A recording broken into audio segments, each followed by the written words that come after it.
we'd like to welcome all the girls back today. So fantastic first 2 sessions we've had, girls. We hope you've enjoyed them. This evening we have got our bonus session with our VIP guest speaker. Before we introduce our speaker, just a couple of things to mention. So again, as previously, if you can mute your mic and also turn off your videos just while we have our presentation.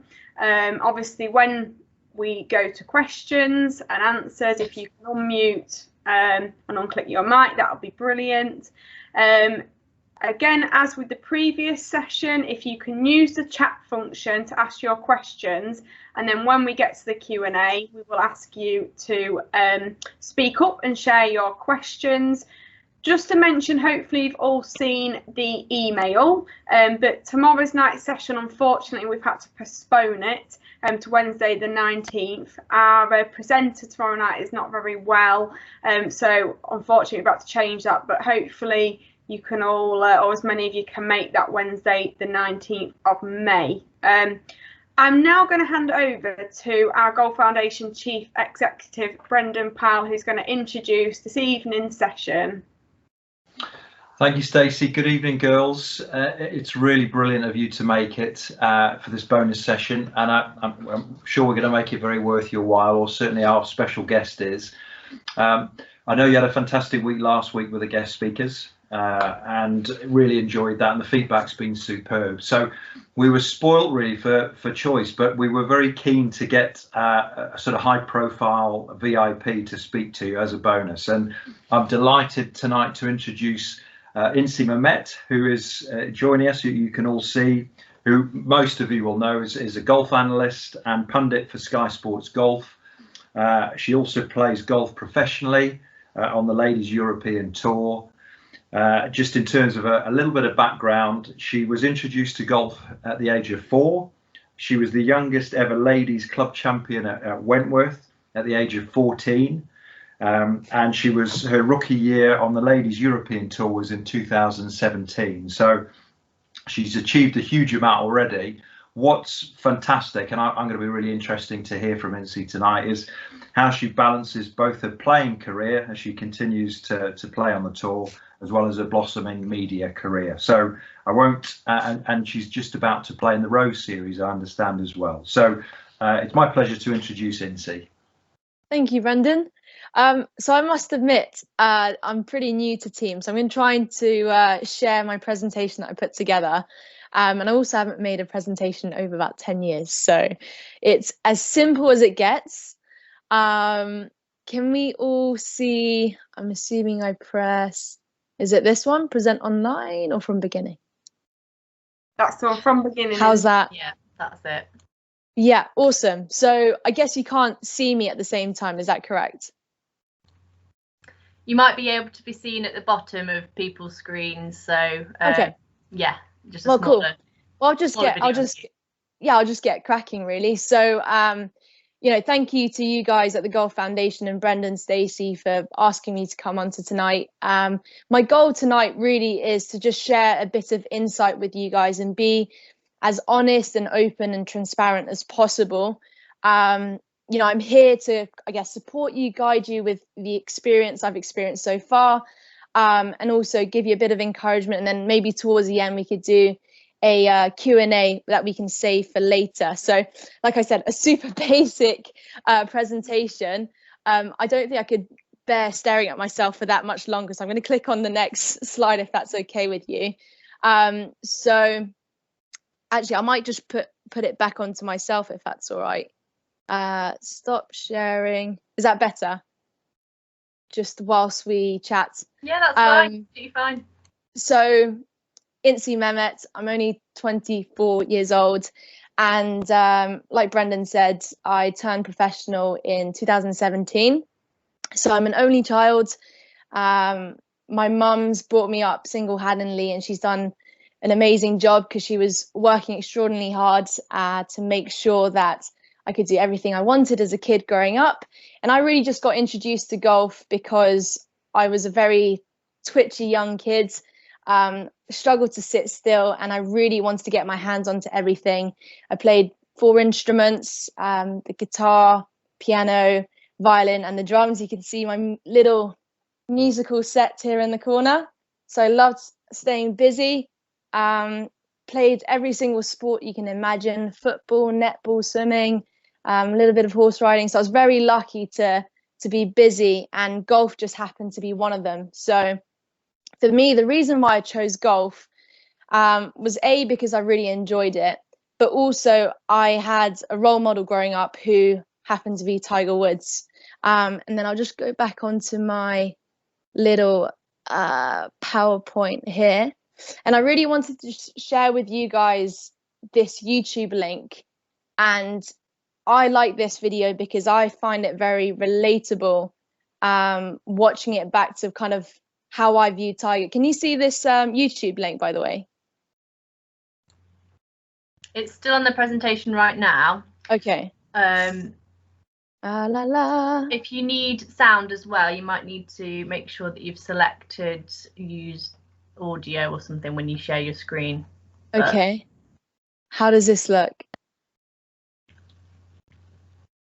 I'm sorry, guys. Can we see the Inci, one way if we find a link, perhaps we could share it, but maybe that's slightly easier, Alice, do you think? Yeah. If Inci stops sharing, and then if we use is it the Nike Golf Ripple video? Yep, that's the one. I'll just see if I can share my screen. I found a video. It's just a bit easier rather than jumping in and out of different screens, Inci, I think. Yeah, is this one? Is the right one, Inci, on screen? That's the one. Yeah, we'll give this a shot. It's a 1 iron. One time break. This guy, and she was 6 down. Now he can go. So here he goes now. He's going to get this one. He is. Look at that.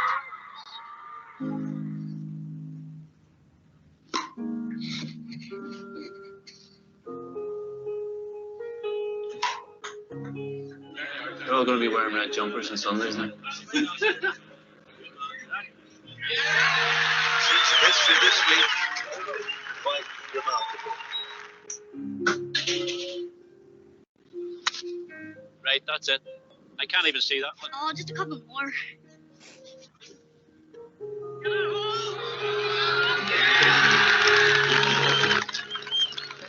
Stay up. Oh. Yes. Well, how's he getting on? He's 4 under. Here in sea, the weather will be on 1 game. What hole's he on? He's on 14. Sweat, isn't it? You warming up? I'm warming up, yeah. In golf, Tiger Woods won his 3rd Open Championship, a 2-stroke victory. Became the first back-to-back winner since 1983. So when do you think you'll turn professional? I'm really enjoying it at the minute. I know I have to keep working hard to keep getting better and better. On the first tee, Tiger Woods.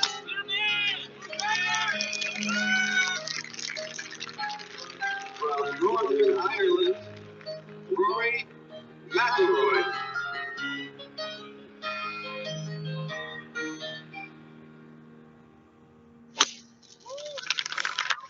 Good shot there.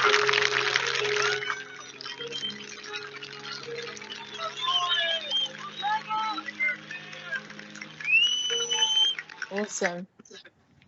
Oh, I get goosebumps watching that every time. Fantastic video. Yeah, so you know, I think that video is really inspirational because you've got the young boy who, I don't know if some of the girls were able to work out that it was Rory McIlroy straight away with the Irish accent, and I guess for me as a kid, I had that person to look up to, which was Tiger Woods. And I really believe in the importance of having a role model because it's someone that you admire for what they've done or what they do. And they've achieved so much. And that understanding that, in my opinion, helps motivate you and inspire you to do just as much, if not more. So I really want you girls, I can't see or hear you, but maybe have a little think about who has been your role model growing up, or who is your role model? And can you use perhaps 5 words, absolute maximum, to really pinpoint how you would describe them? So I've done it on the next slide for myself, regarding Tiger Woods. So I've actually had the honor of meeting him once with this day that we had with Nike. And for me, I guess beforehand, I had a perception of who Tiger Woods would have been like, and the realities were very similar, but still very different at the same time. So in my mind, before I met Tiger Woods,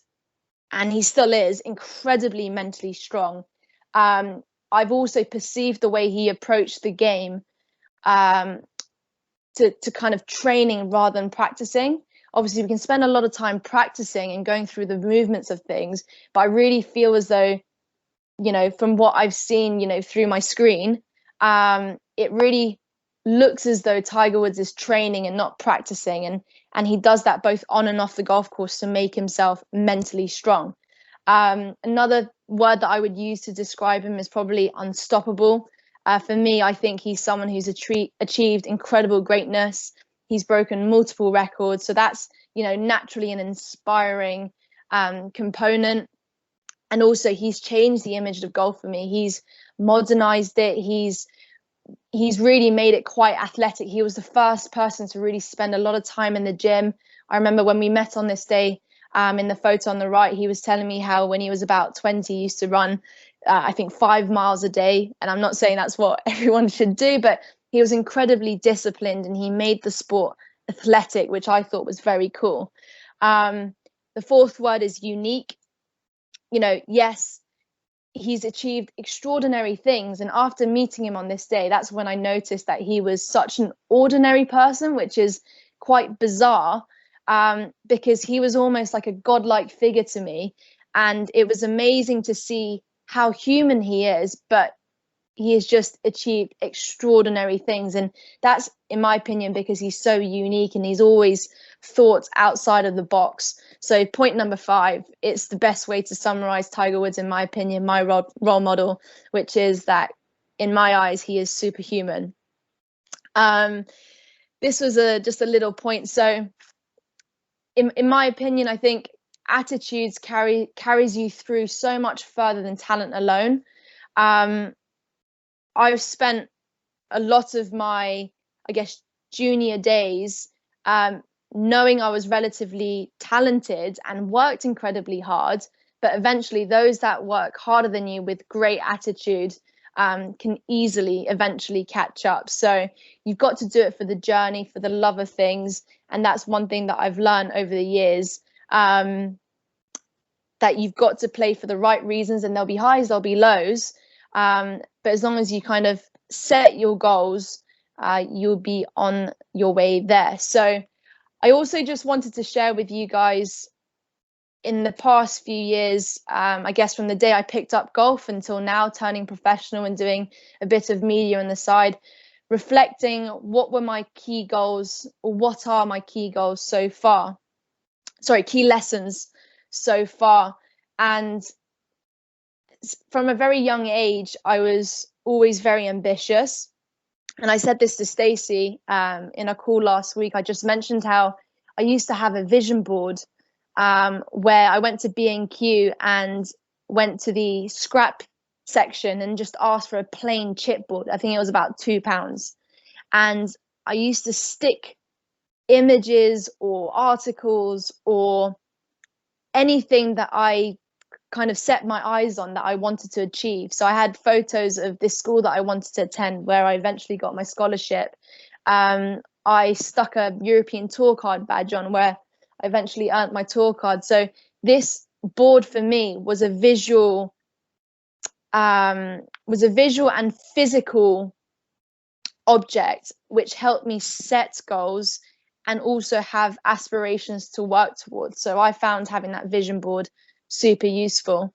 Another thing that I noticed reflecting on my early professional days is how I used to compare myself to others. And I just think you've got to understand you want to achieve and how you want to achieve it, and just enjoy the journey. I think from the get-go, I applied a lot of pressure onto myself, and I got into this comparison mode where Lydia Ko was only 16 years old and world #1 and had multiple LPGA Tour wins. And that was definitely, yes, it was encouraging, but it wasn't useful and helping me, I guess, in that sense. Small wins add up to big victories. So every single day, you know, if you guys listening have a pen and paper and you enjoy getting thoughts out of your mind onto paper, which I think is a great habit to get into, you know, I personally like to have maybe 3 small wins that I like to achieve by the end of the day. And you get loads of these small wins and you start to develop a habit which can help you towards your bigger victories, whatever that may be. Environment for me is a really important one, because throughout your journey you will always have people around you, but it's so important that you have the right people around you. It doesn't matter what that number is. It doesn't have to be a lot of people, but as long as you have people that you trust in their expertise, in their guidance, in their support, encouragement, it's so important to have a small foundation of people that you can surround yourself. And this Golf Foundation is an amazing thing, because you guys will have access to some great people who I'm sure myself more than happy to help where I can. But just make sure that your core environment is something that you value very highly and that you are selective with, and they're the people that you can trust. I think is a really important thing. And that's the same goes when we're on tour. It's important that you practice with people who are just as passionate as you, who want to achieve just as much as you, if not more. So make sure you set that correct environment. That's going to only help you thrive. Stay true to yourself. I say this because as you develop, and if you are an aspiring golfer, you have so many people that will try to help, which is great along the way, but make sure you know what you want out of it. Stacey shared with me a Excel document where you wrote, I think, what you guys have achieved so far and also what you want to get out of the program. So that's brilliant, because you guys are really driving what you want to get out of it, and I think that's really important. And that's it really. Just make sure that you guys are totally accountable and you guys are the drivers in what you want to get out of anything and everything. Final point, start investing early. What I mean by that, it's not financial, but it's invest in yourself with what you want to do. Again, it kind of goes back to my first point. They just waffle. They can't hear me. Wait. Sorry. With the investing early thing, it kind of goes back to my first point of the vision board. I think it's very important and valuable to invest in yourself as early as possible in terms of what you want to get out of your futures. How do I go next? This is a cool quote that I saw today that I just screenshot that I thought I'd add in. Donald Scott is an Irish coach. It says, "You don't build skills, you grow them. Developing skills isn't like assembling a flat pack furniture." Sorry, guys, if you like IKEA. Skill development is like growing plants from seeds. To grow anything, you need the correct environment and a little encouragement. And most of all, you need patience. So I thought that was a really nice way to summarize, I guess, the journey is kind of what I'm really emphasizing. Learning never stops. So what am I still learning? I thought I'd share with you what I'm still learning, and there's a lot of things. Personally, for me, I'm still learning to prioritize.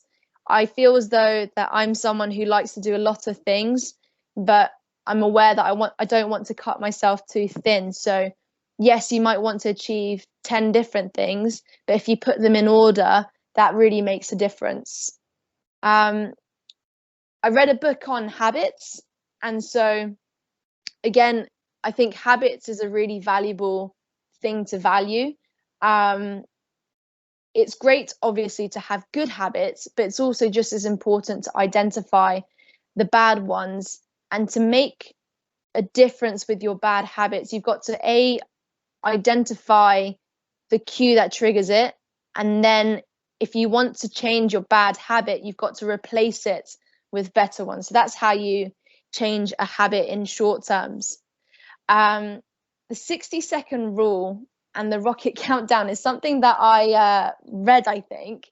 So I've got a rule where if something takes no more than 60 seconds, I will do it.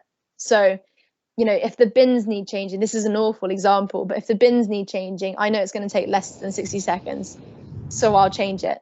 And the rocket countdown is something that I like to do, especially if you're in a procrastinating mode. I like to count down from 3, 2, 1, as if a rocket's about to launch. And I just get myself to do it. So it's kind of a audio cue for myself, a physical cue that helps me get things done. Discards, I wish, if only, once I've done this, once I've done that, coulda, shoulda, woulda. I mean, that's the game of golf, isn't it? I think this is a really important one, because I'm sure a lot of us have said, you know, once this is done, I'll crack on with that, or I could have done this, I should have done that, or I would have done this differently.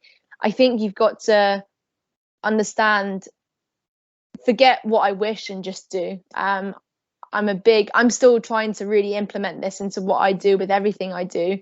But I'm someone who is really trying to just crack on and forget the I wishes and I could have, should have, would have.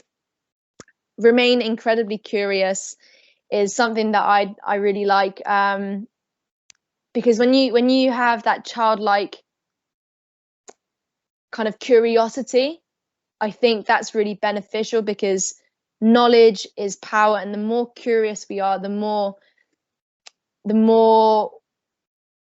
we can delve into things where we want to improve. So I think that curiosity factor is a really important thing. And again, openness and transparency, and trying to think outside of the box. So I am just going to go back onto that.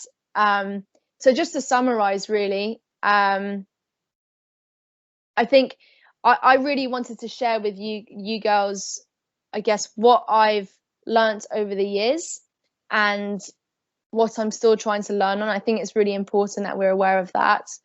And I mean, if anyone has any other questions, I'm more than happy to answer. But that final slide was about a vision board, because I mentioned earlier that I did that before, and I would love to recreate one, because I haven't done it for about maybe 10 years or so. So if you girls want to note down what could be on your vision board, or maybe create one yourself, it doesn't have to be massive. I mean, I did buy one that was about 1.5 meters wide. It could be on an A3 paper, whatever it is, whether you're someone who's visual and wants pictures, or you're someone who's great with words, which I definitely was not. You can make it completely up to you how you think it will work best for you guys, and that's the most important thing. So that's it, really. I'm here to learn and develop as much as you guys. Thank you so much, Inci. That was very insightful, and yeah, a really valuable experience for the girls. So yeah, we'd give you all a big round of applause if we could. Everyone can do the little clapping emoji, which you can actually use here. That would be great. If you want to use the chat function to ask any questions, please do. You could also raise your hand as well. There is a little icon for that, and I think we have had a question come through. So that's from Alex. Alex, if you're able to take your mic off and ask the question to Inci, that would be great. And your camera if you want to. How much do you think your junior years affected progressing through the sport, and how much did that affect how much you achieved? Yeah, well, good to I guess meet you over here on Teams. So for me, the junior days were probably the most important ones. It's where I got the most out of everything, and I believe it's really teed me up to, I guess, be where I am right now. the junior days for me was where I was really able to enjoy the game massively. I was lucky enough where I was very comfortable playing against the boys. There weren't many female junior golfers around that time. And I really enjoyed taking them on and also seeing their faces when we outdrive them or beat them in chipping comps or putting comps around the green. And we also created loads of really fun games on the putting green that didn't really exist. So we were super creative with our practice, and and that sort of time gave me a lot of confidence leading up to going to the tour school eventually. I played a lot of golf. When I was a junior, I was part of the England golf squads, county training, and all those things provided me with an opportunity to have access to a coach and also understand what a golf coach could give me from a learning perspective. And so I guess my junior days were the times where I was really able to enjoy it, gain as much experience as possible with absolute no pressure. That almost changed when I did turn professional, and I noticed that I started playing for perhaps the wrong reasons. And I know that I'm not the only professional that has gone through that. I think that's quite a normal thing, which is why I wanted to highlight to you girls, especially if you're willing, if you want to turn professional, I guess the potential journey that you might come across. So yeah, to answer your question, the junior days were the best days. I really enjoyed it so much. I would love to be a junior again. So enjoy it. Make the most of it. That's the message there. Brilliant. Exactly. Thank you for that one, Alex. Courtney's question came up next. Courtney, would you like to ask yours? Yeah, so I am trying to turn professional, and it's the climb that I'm just struggling with because I'm not sure which way to go. So how did you go from winning the club championships to get onto the tour? Yeah, good to meet you, Courtney. Well, first of all, it was quite the journey. So for me, I guess there was a natural progression of where I was a junior golfer. I was 10 years old when I officially joined a club. My first handicap was 36. I'm pretty confident I never played to it. I managed to get my handicap down quickly just by playing a lot of golf on the weekends, hitting an awful lot of golf balls, playing in junior competitions. And to an extent, Courtney, I strongly believe that the harder you work, the luckier you get. It's a quote that Gary Player has said. So I worked extremely hard as a junior because I was just obsessed with golf, and people start to recognize that. And once people start to recognize that, opportunities happen to arise. So I think it's important that you put the time and effort into it. And like I said, there was a natural progression from club to county, then England girls, England women's. And then eventually I just gave Q School a go, and I just felt, would I say I felt ready? I think I did feel ready, but it's thanks to that kind of gradual climb. And the only thing is, I feel for you girls because we've obviously gone through this COVID year, which is where you guys have missed out on a year and a half, which is incredibly difficult, and I understand that. But I think the advice that I would give you is, enjoy the natural climb, whatever that may be for you. I don't know what your handicap is, and I don't know how old you are, but there is a natural progression that will happen, and the harder you work, the more opportunities that will come towards your way. Okay, thank you. Thank you very much, Courtney. Isabel and Madeline, your question links a little bit into that, so would you like to ask that? How long do you think young aspiring players should practice? I'm giggling because that was a question that I used to ask a lot. I was always very intrigued about what other professionals did, whilst they were practicing. How long were they practicing for? there's real no right or wrong. Georgia Hall, who won the British Open in 2018 at Lytham St Anne's, we played a lot of amateur golf together. And she used to tell me how much she hated practice. And I'm not sure if I should be saying this, but she wouldn't be spending an awful lot of time smashing golf balls like I did, for example. We had a complete different approach. And I think it very much depends on, I guess, how your brain works, how you learn best, and what you enjoy doing. So, like I said, with learning to prioritize stuff, I think it's great if you have, let's say, a list of 10 things that you want to work on, but really learn on prioritizing what you need to work on, enjoy the process, and it's different for everyone. So there is no formula, there's no right or wrong on what to practice and how to practice. It's a real learning journey for you as an individual. And that's why I talked about the environment, because you want to make sure that you've got the right people around you, whether it's your parents or your coach or your friendly competitor. It's really important to have that environment set to help you with your journey. Brilliant, thank you very much for that. So we have a few more questions. Ellie Perks, you've got your hand up, so I'll make sure that I don't miss that as well. But if we go to Lila next, then Olivia, then Emily, and then Ellie, then if anyone else has any further questions, we are running over at this point already, but I'm sure we can send them on to Inci to answer beyond this evening. I'll try and keep them shorter, sorry. It's all right, no, completely fine. We're loving this, so please continue. Lila, do you want to ask your question? Hi, so how do you prepare mentally for the pressure of an important game? Hey Lila, so for me, I think it's all about preparation. The harder and better you prepare, the less pressure there is on game day. And also, once it comes to game day, you'd like to think that you've done everything that you could up to this point, to the point you can actually take that pressure off. I think if you don't, when you don't prepare properly, that's when you feel the most pressure.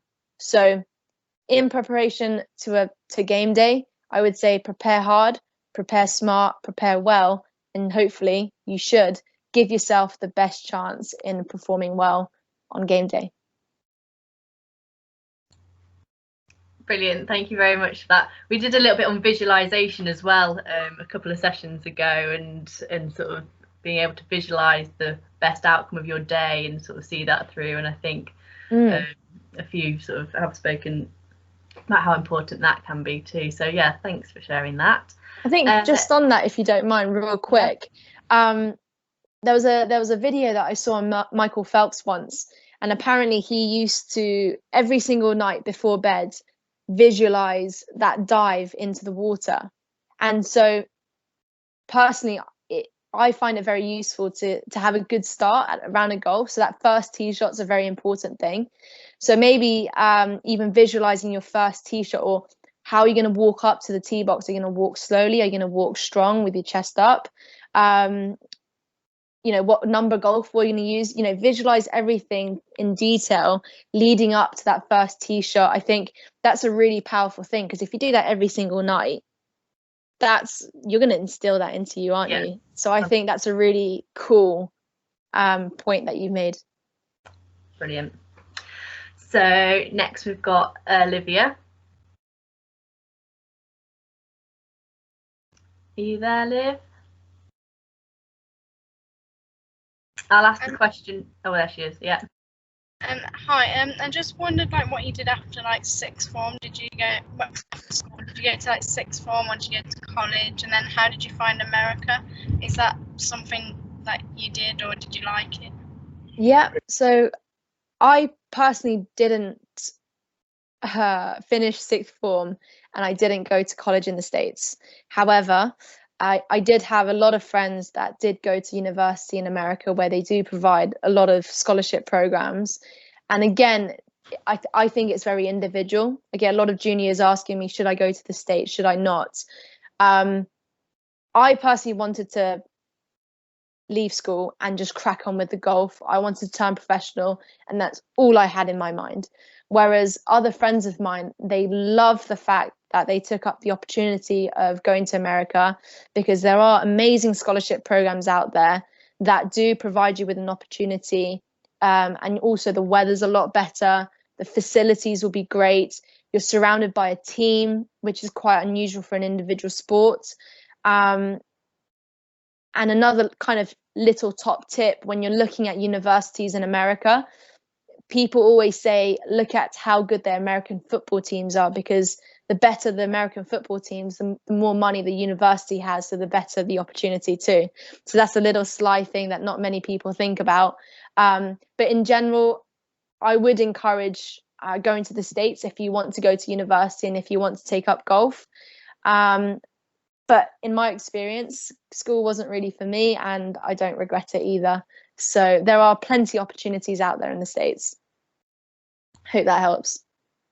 Brilliant, thank you. And sorry, Olivia, I didn't read the end of your question where you did say that you wouldn't be able to turn your mic on. So thank you very much anyway for asking that. And I think it's probably something that a lot of the girls are thinking about, that next step beyond school and what is right or wrong. And I just think that there are lots of different options, as you said, and it's going to be different for everyone.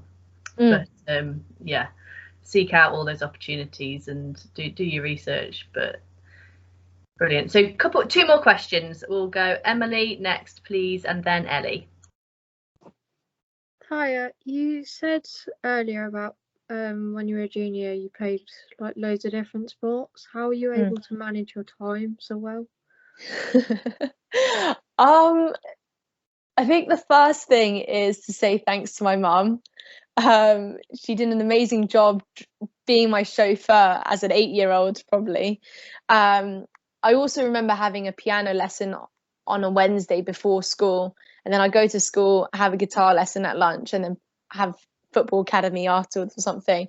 So I guess from an early age I was introduced to time management, but I also didn't see it any other way. I was just someone who was extremely busy, and if I wasn't doing anything, there was something wrong. So I think my mum did a great job driving me around everywhere, and that was all I wanted to do. I had some sort of club to go to after school. So yeah, good time management, I guess. Thanks, Mum. Yeah, I think everyone will have that person in their lives who they could thank for driving them around a lot. But yes, and when you learn to drive, everything changes. I was going to say my mum was buzzing when I got my driver's license. Oh, brilliant. Thank you very much for that, Emily. And final question for this evening anyway. Ellie, would you like to ask your question? Hi, Inci. Hi, Ellie. So my question is, what has been your best advice that you've been given, and who was it from? Put me on the spot, Els. Gosh, what was the best advice that I have been given? That's so tricky. I feel like I've been given so much advice, but what's the best advice that I've been given? If you can't answer a precise one, then you can just roughly give us. Yeah, I think one of the best bits of advice that I've been given is to slow down and smell the flowers, because my brain works 150 miles per hour. I want to do so much, and slowing down gives you a great perspective on things, and it allows you to be a little bit more selective, I guess. And smell the flowers means that you're just enjoying the ride. And sometimes I apply too much pressure on myself, and I react versus going with the flow, enjoying it a bit more so. And I think it's really important that we enjoy it. So maybe just slowing down and smelling the flowers. That's fantastic advice. Brilliant advice. So yeah, I think a couple of times you've made made them realise that they really need to be enjoying their junior years and 100% appreciating every moment and everything, that all the opportunities that you'll be getting. But no, that's fantastic. And like we've said, if there are any other questions that you'd like us to pass on to Inci, then please email Stacey or myself, and we'll hopefully get them answered, if that's okay. But this has been a fantastic evening, and I hope that you've all got a lot out of that. Is there anything else, Stacey, Brendan, Inci, that you would like to say to round off the session?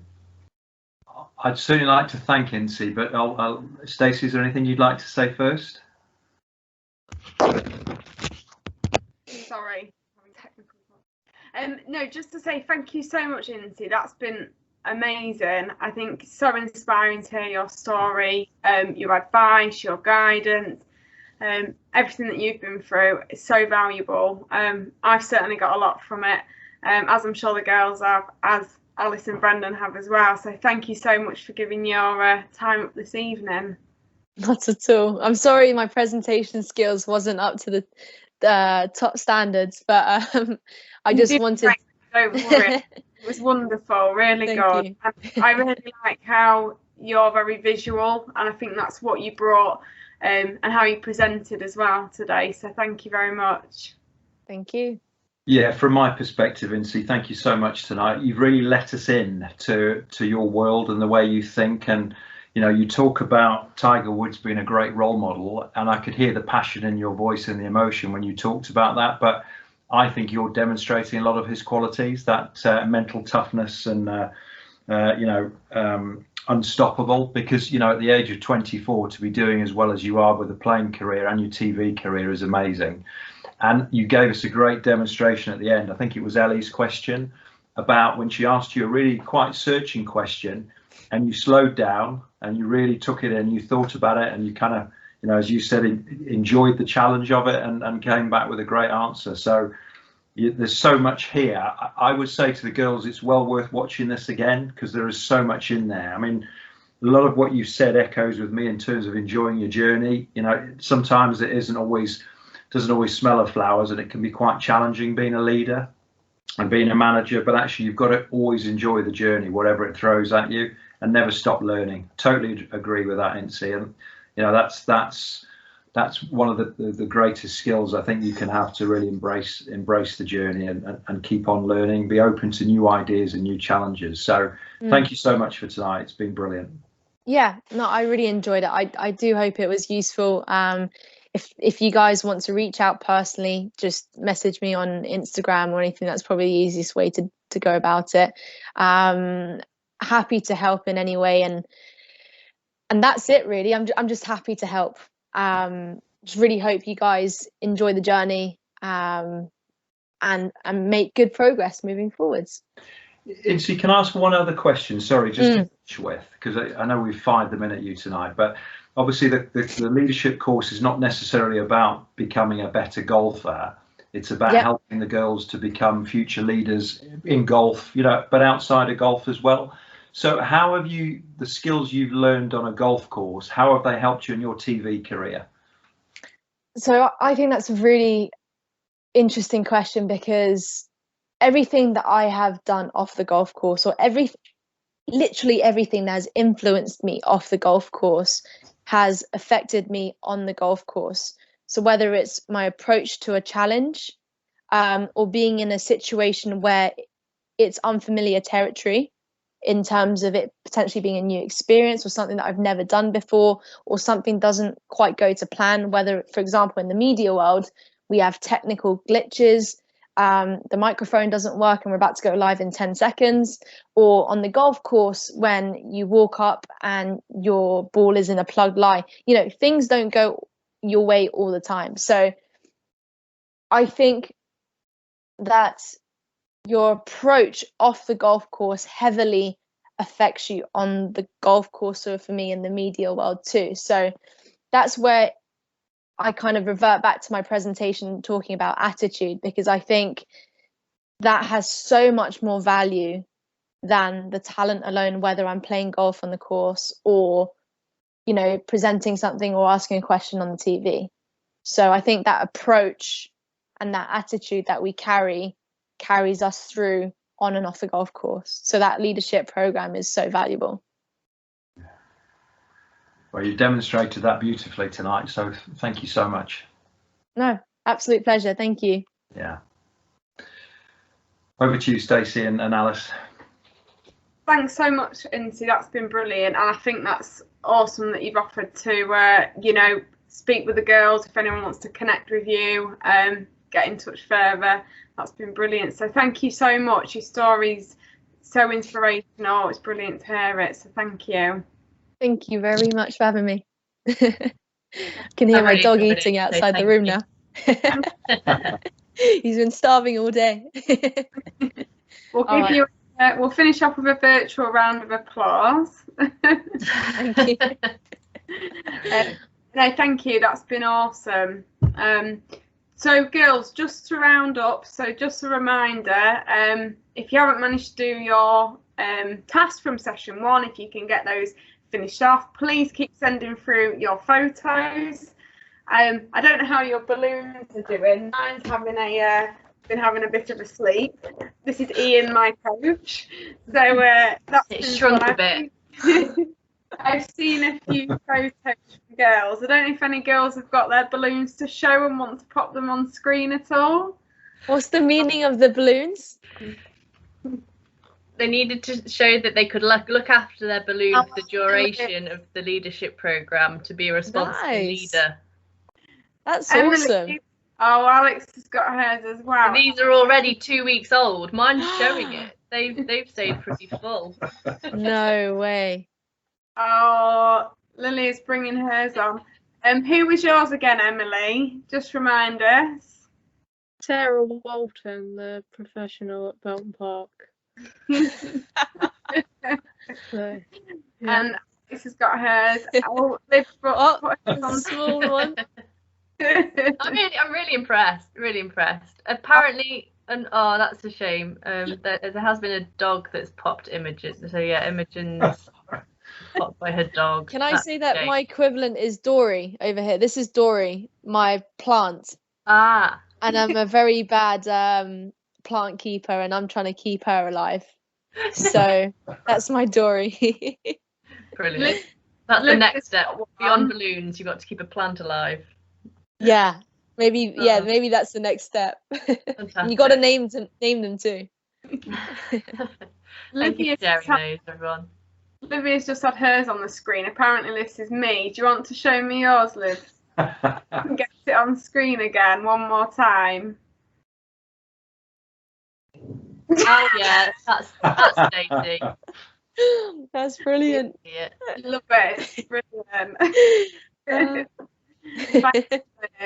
So, but no, that's brilliant, girls. If you can keep sending your photos through, keep looking after your balloons till the 19th, and yeah, we want to see them. Good luck is all I say. And thank you to all of you for tonight. That was brilliant. Thank you. Wonderful. Thanks so much, everyone. We'll get the recording sent out shortly, either this evening or tomorrow, so you can watch it back. Yeah, definitely. See you on the 19th. Thanks, Bye-bye. Inci.